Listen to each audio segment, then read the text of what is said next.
Good afternoon, Rover peeps, all 50 of you that have been watching my videos fix this thing. This thing now works. I am pretty much overjoyed.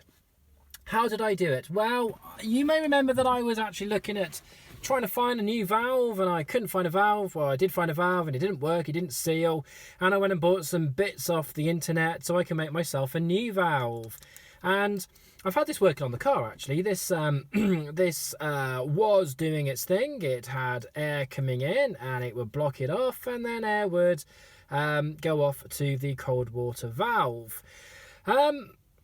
Also, I thought, oh god, where do I start with this? I mean, I've been literally pulling my hair out over this today, because I thought with that, knowing that the piece that is now back on the car, this valve, which amazingly does seal now. I mean, I can't fathom why that is actually doing its job, but it is doing its job. I did grease it. I did whatever it's got. It's got some white lithium grease, I think it's called. Is been smeared inside it, and it's very it's got lovely action on it. It's really nice and smooth, and just a little bit of PVA glue. I tried that with the other valve and it didn't. I mean, that one wasn't sealing at all. I just perished, the one that I bought.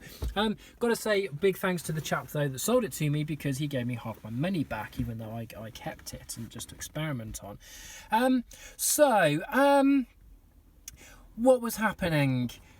I started unplugging things again, looking at things like all over from the start.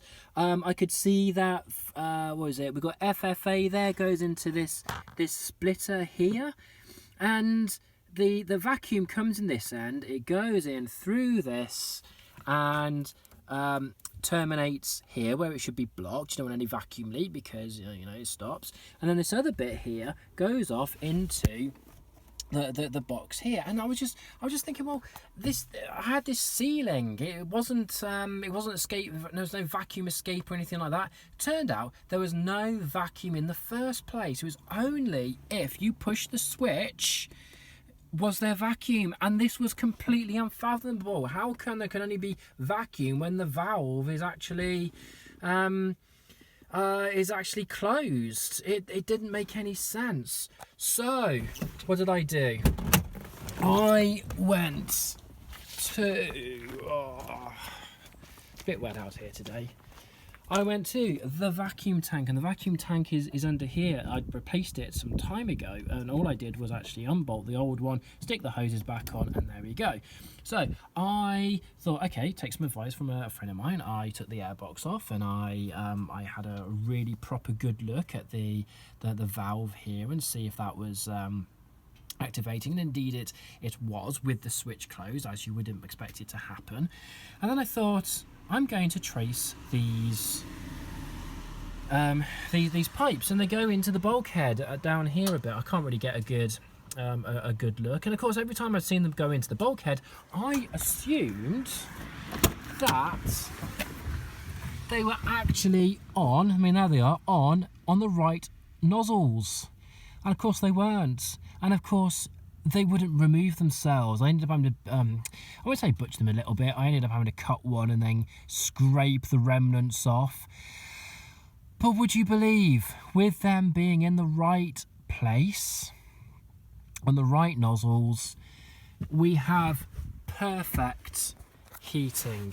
I mean, I've obviously basically given it a service. I fixed that box there, giving us a good service. It doesn't matter what you put it into, which mode you put it into, whether it's hot, cold, fan on, fan off, whatever.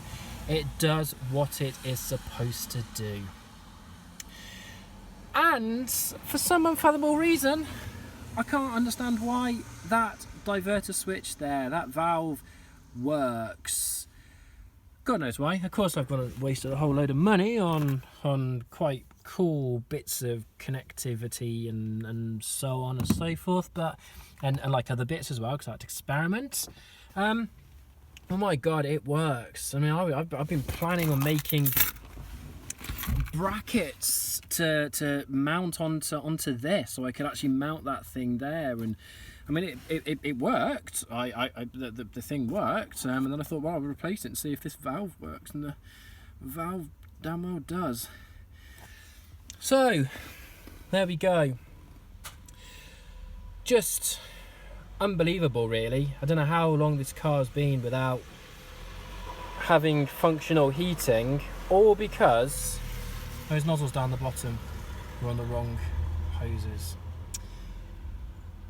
Right, well, thank you very much if you've enjoyed this video, and that was nice and quick.